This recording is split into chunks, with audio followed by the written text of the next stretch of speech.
Okay naman po dito yung gawa. Pulido, tapos maganda yung pagkakagawa. Pag-grupo ko sa big bikes, yung South Tam bike yun.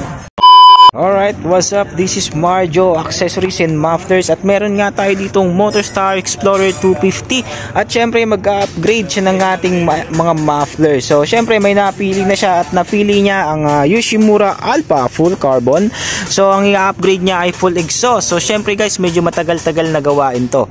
Alright, so abangan nyo guys, from Malitlit, Santa Rosa, Laguna, dumayo pa dito sa atin sa Barangay Pook para dito sa ating Yoshimura Alpha. Alright, so Motorstar Explorer 250, let's go!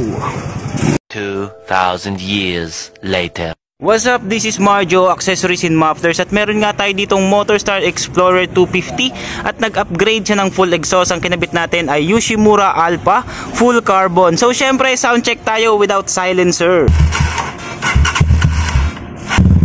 Oy. Okay, so rev sir, isang rev. Isa pa.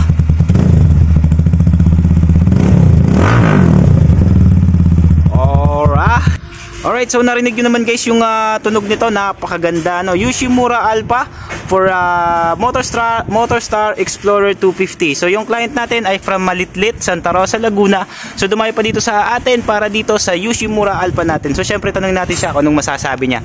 So ayo boss. Okay naman po dito yung gawa. Pulido, tapos maganda yung pagkakagawa. Alright. So suabe sir, suabe. Okay, sulit daw, sulit kahit medyo matagal. So baka may shoutout kayo dyan boss, may mga babatiin kayo. Siguro yung mga pag-grupo ko sa big bikes, yung South Tam bike yun. Yun, South Tam bike sir, ano? Okay, so South Tam bike, so nakita niyo naman guys yung finish output dito sa Explorer 250. So mga ganyang gusto na mga ganyang setup, so message nyo lang kami sa page Marjo Accessories and Mufflers, located at Petroville Subdivision, Pook, Santa Rosa City, Laguna. So ito guys, so finish output full exhaust para sa Explorer 250. Alright, napaka-pogi.